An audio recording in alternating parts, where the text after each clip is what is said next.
Umar tuh bilang, kalau tujuan buka majelis taklim karena Allah, mau 1-2 orang sampai 30 orang, yang hadir cuman sedikit. Kalau karena Allah, dijalanin terus. Tapi kalau pengen ngadain pengajian kayak gini, taklim, sedikit orangnya, tujuannya bukan karena Allah, pundung dia pulang. Gitu. Jadi ini adalah orang-orang yang terpilih, insya Allah. Bismillahirrahmanirrahim. Assalamualaikum warahmatullahi wabarakatuh. Al-hadihin ya wala kulli niyatin salihah wa ila hadrati nabiyina Muhammadin sallallahu alaihi wasallam wa ala alihi wa sahbihi wa dwadi wa zuriyati wa libahatil kiram wa alim hadzal kitabaini wa jam'iyya masjid ar-ridha fatigulubanal fatihah. A'udzu billahi minasy syaithanir rajim. Bismillahirrahmanirrahim. Alhamdulillahi rabbil alamin arrahmanir rahim maliki yaumiddin. Iyyaka na'budu wa iyyaka nasta'in. Ihdinas siratal mustaqim. Siratal ladzina an'amta 'alaihim ghairil maghdubi 'alaihim waladdallin. Amin. Allahumma shalli 'ala sayidina Muhammad wa 'ala ali sayidina Muhammad kama shallaita 'ala sayidina Ibrahim wa 'ala ali sayidina Ibrahim wa barik 'ala sayidina Muhammad wa 'ala ali sayidina Muhammad kama barakta 'ala Sayyidina Ibrahim wa ala ali Sayyidina Ibrahim fil alamin innaka Hamidum Majid. La ilaha illa anta subhanaka inni kuntu minaz zalimin fastajabna lahu wa najjaynahu minal ghammi wa kadzalika nunzil mu'minin. Shadaqallahul azim.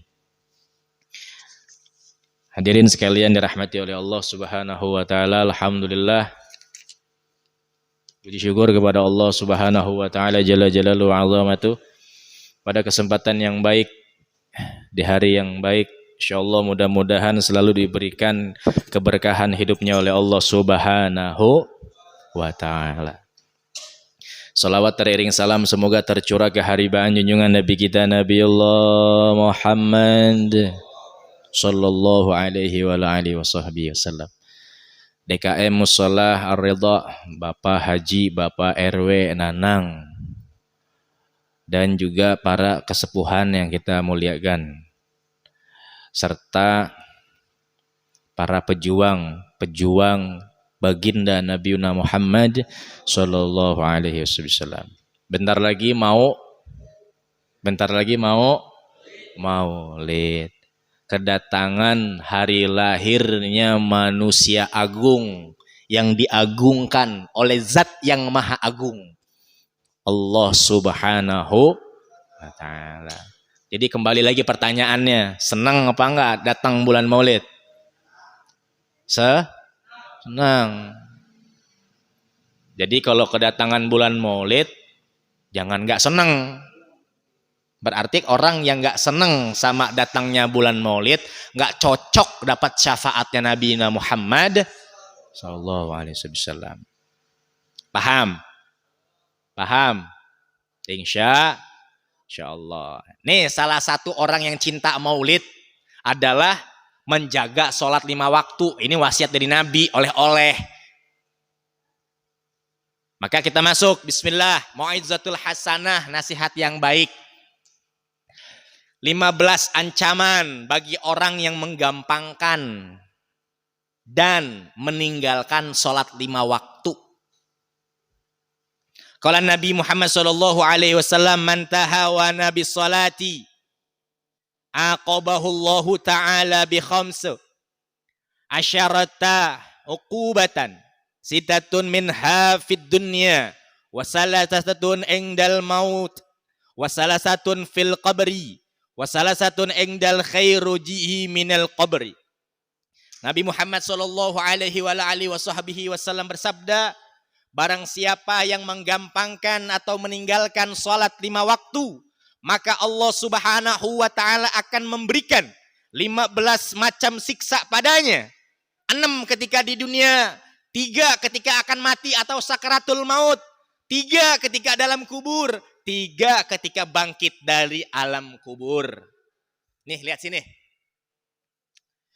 Kenapa ini dibahas malam hari ini? Karena ini identik dengan kenaikan harga BBM. Jadi orang pada pusing. Sholat melulu, yang gak sholat mah dapat duit. Kita yang sholat, yang doa, masih aja miskin.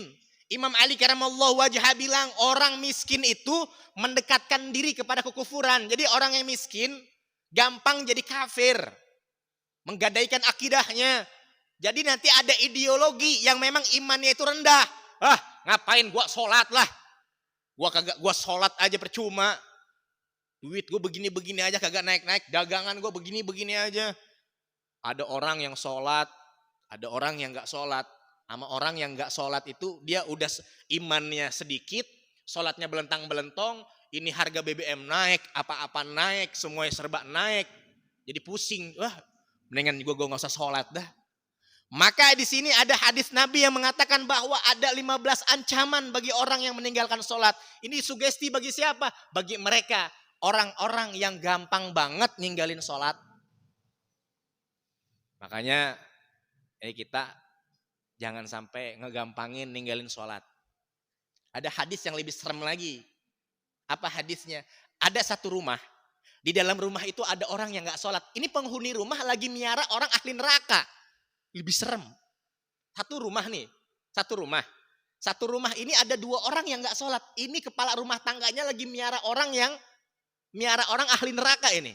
Makanya di rumahnya panas, semuanya marah-marah mulu. Karena kenapa? Kagak sholat orangnya. Makanya penting. Penting. Maka yang pertama, di sini dikatakan yang zahullah bagautata min hauminhi. Allah menghilangkan keberkahan umurnya. Orang yang ninggalin sholat, Allah hilangkan keberkahan umur. Dihilangin berkahnya sama Allah. Bagaimana orang yang umurnya panjang tapi nggak ibadah sama Allah. Jadi nggak ada berkahnya, percuma umur sampai 60 tahun, umur sampai 70 tahun tapi nggak diisi dengan sholat 5 waktu, maka itu sia-sia. Nggak ada berkah-berkahnya tuh umur. Semakin panjang umur dia tapi panjangnya tersebut tidak dalam ketaatan, maka itu umur nggak ada berkahnya. Maka umur kita yang sekarang diisi sama keberkahan. Yakni jaga sholat 5 waktu. Paham?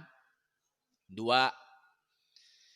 Yang sahullahu sima salihina min wajhi. Allah menghapuskan dari wajahnya cahaya orang-orang baik. Orang yang kalau nggak sholat, mukanya enak dilihat.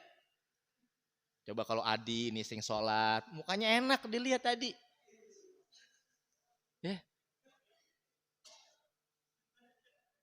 Min wajhi, orang itu mukanya sekalipun pakai make up, skincare, emang dasarnya kagak sholat 5 waktu.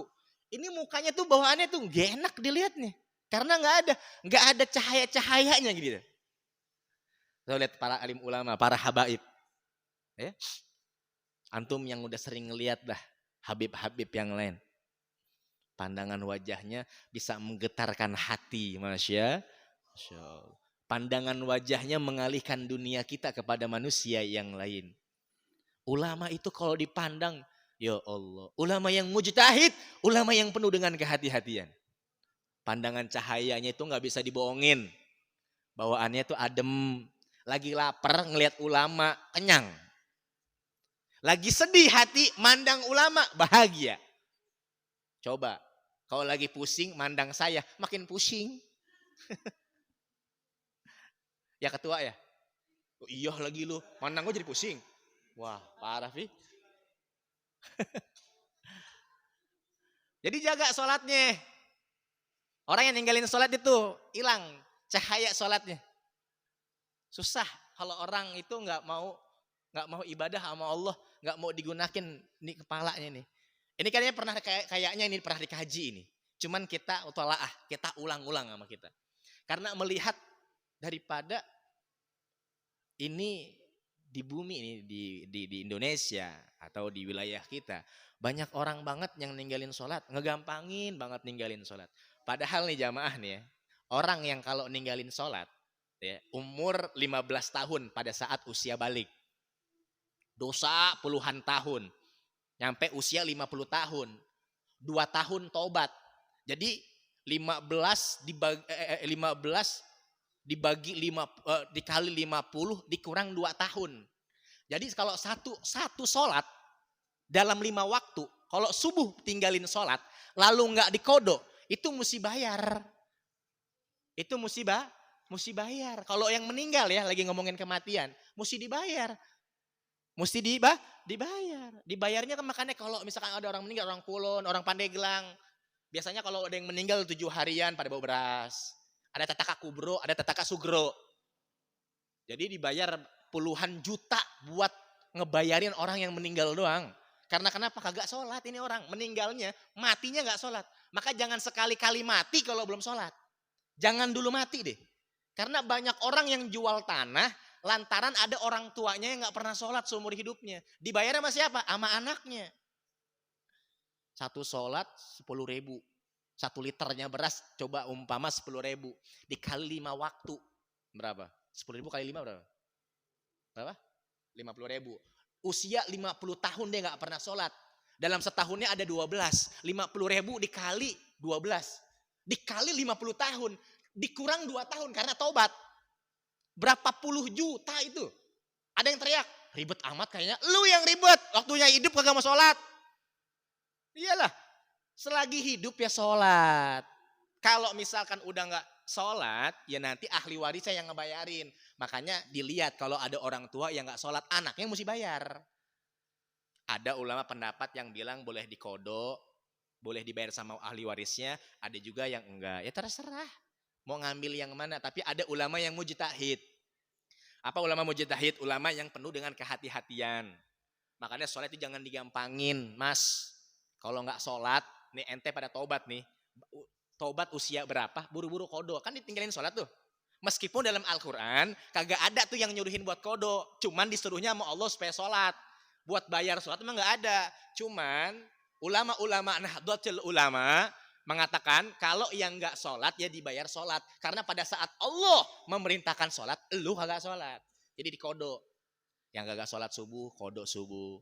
Yang kagak sholat zuhur, kodok zuhur. Kapan waktunya? Boleh habis selesai zuhur, sholat zuhur lagi. Selesai sholat asar, asar lagi. Maghrib, maghrib lagi. Dengan niat kodok.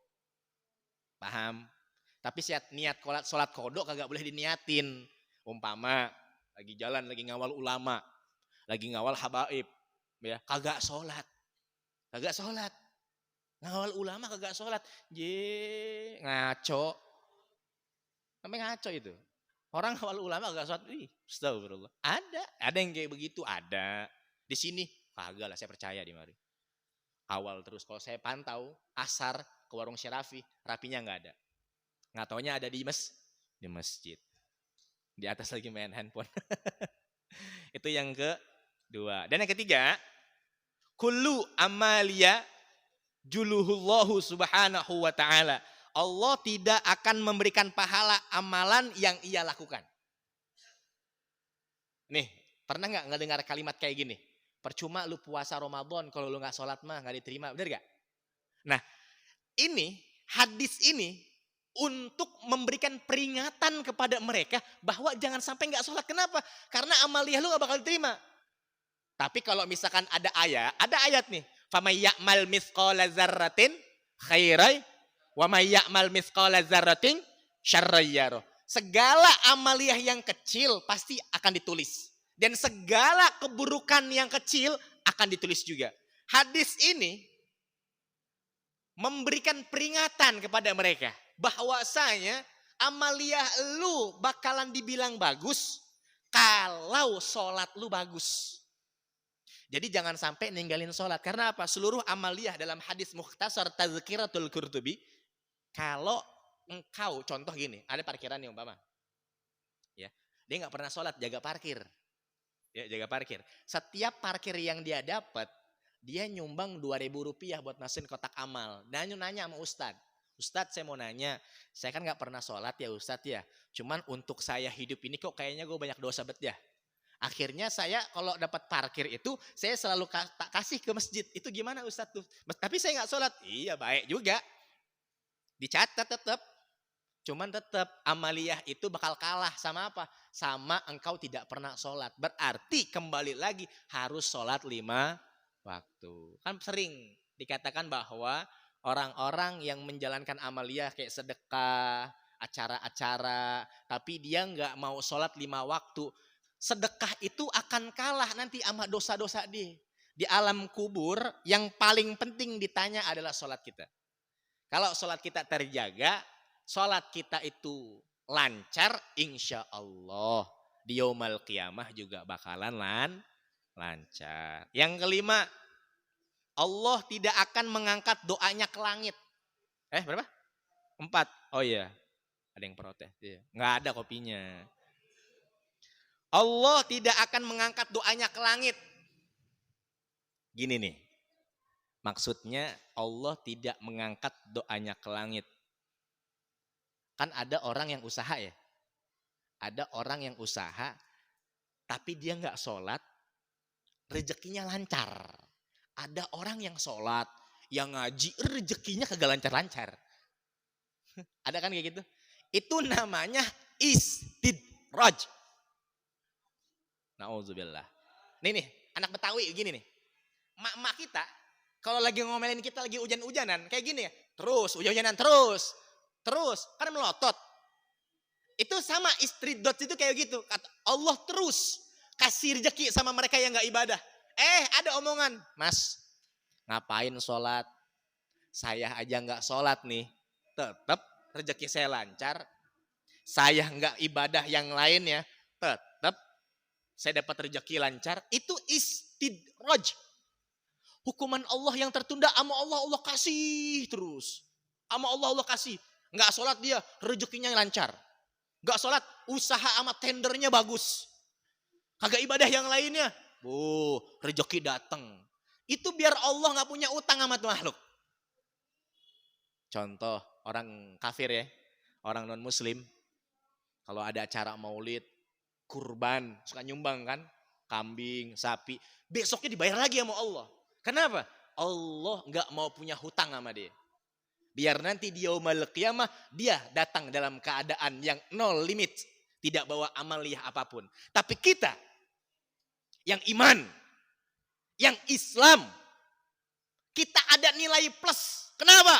Kita tak melihat Tuhan tapi kita mengimani Tuhan. Kita gak bisa ngelihat Allah tapi kita mau menyembah Allah. Itu nilai plus namanya. Kita belum tahu wajah Nabi tapi kita mencintai Nabi. Itu nilai plus namanya. Makanya saya udah persiapkan Qur'annya. Kenapa? Nih, nilai plus di zaman Nabi Musa.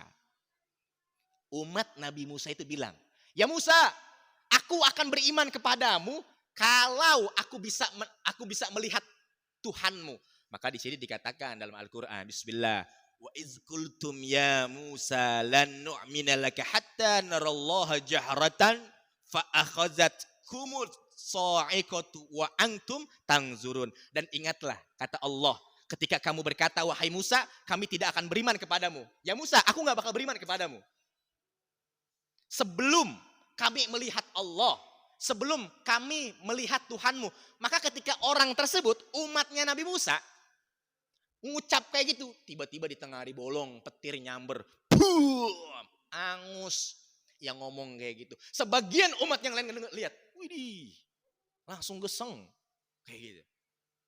Jadi kita itu ada nilai plus, sekalipun kita doa sama Allah, rezekinya belum lancar juga. Kita usaha belum juga. Kita kerja payah belum juga. Ada nilai plus. Kita nggak bisa lihat Allah, belum lihat Allah, tapi kita beriman sama Allah. Itu nilai plus. Jangan sampai seperti Nabi Musa, umatnya maksudnya. Saya nggak mau beriman Musa, kalau saya belum melihat Tuhanmu, disambar petir tuh orang. Mau kayak gitu? Ini nilai plus namanya bro. Jadi Allah tidak akan mengangkat doanya ke langit, nggak bakal diangkat doanya ke langit. Nyampe langit lagi doa, ya Allah. Lagi umpama. Lagi majelis lah, lagi majelis. Jangan lagi majelis lah, lagi di jalan umpama. Alhamdulillah rezeki anak soleh. Padahal kagak sholat dia. Bukan anak soleh, emang keberuntungan lu aja. Nggak ada anak soleh. Kalau lu kagak sholat 5 waktu mah, kan kayak gitu. Ya, paham ya? Nah, yang kelima, makhluk-makhluk yang di bumi selalu mencibir. Ini dalam kitab Safinah nih, cerita. Cerita, ini benar. Makhluk nih, kayak cicak. Kecoa yang lu injek-injek. Nyamuk di rumah lu. Ini ngomong, ente dikasih nikmat sama Allah gak sholat ente. Burung-burung, ada yang miara burung gak? Nah, orang yang lagi miara burung, orangnya gak sholat majikannya. burungnya kan rewel. Wih, burung gue hebat padahal kagak lagi ngeledekin lu. Kenapa? Gue punya majikan kagak sholat. Gue punya manusia kok kagak sholat. Gimana sih? Kayak ngomong kasar lah, mencibir. PANT. Makanya ada cerita, ada sapi, kambing, anjing, babi. Ini sapi ngomong, alhamdulillah saya dikasih sapi, dijadikan Allah jadi sapi. Daging saya laku dijual dan saya sehat. Tidak seperti kambing. Kambing bilang, alhamdulillah saya jadi kambing sama Allah. Daging saya masih laku dalam setiap tahun, kadang juga buat akekah. Enggak seperti anjing. Anjing bilang, alhamdulillah saya diciptakan sama Allah jadi anjing. Saya bisa jagain kebun-kebun orang kaya. Bahkan saya bisa jadi anjing pelacak buat nangkap-nangkap maling, teroris dan sebangsanya. Tidak seperti babi. Babi ngomong, alhamdulillah saya jadi babi. Bayangin nih, alhamdulillah nih babi ngomong babi. Alhamdulillah saya jadi babi. Yang penting saya nggak jadi manusia yang meninggalkan sholat 5 waktu. Sampai segitunya babi ngomong sama orang yang nggak sholat 5 waktu. Makanya manusia kalau nggak sholat berarti dia lebih hina daripada. Pada dalilnya nggak ada, gue buka lagi. Karena emang belum hafal, maklum lah. Bismillah. Walaqad dara'na li jahannama katsiran minal jinni wal ins. Lahum qulubun la yafqahuna biha, walahum a'yunun la yubsiruna biha, walahum azanun la yasma'una biha. Ulaikal an'ami bal hum adall. Ulaika humul ghafilun. Allah bilang, dan sesungguhnya kami jadikan untuk isi neraka jahanam kebanyakan dari jin dan manusia. Jinnya singkirin dulu, kita ngomongin manusia. Dan mereka mempunyai hati, kata Allah.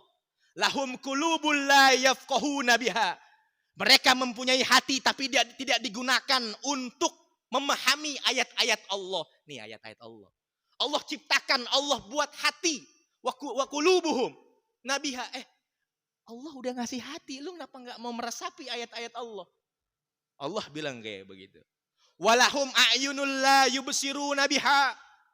Tetapi tidak dipergunakan untuk memahami ayat-ayat Allah. Dan mereka mempunyai mata, tetapi tidak melihat untuk melihat tanda-tanda kekuasaan Allah. Allah kasih mata, nggak dilihat tanda-tanda kekuasaan Allah. Langit nggak ada tiangnya. Bintang-bintang bisa berdiri tegak di langit. Matahari kagak longsor, itu api panasnya.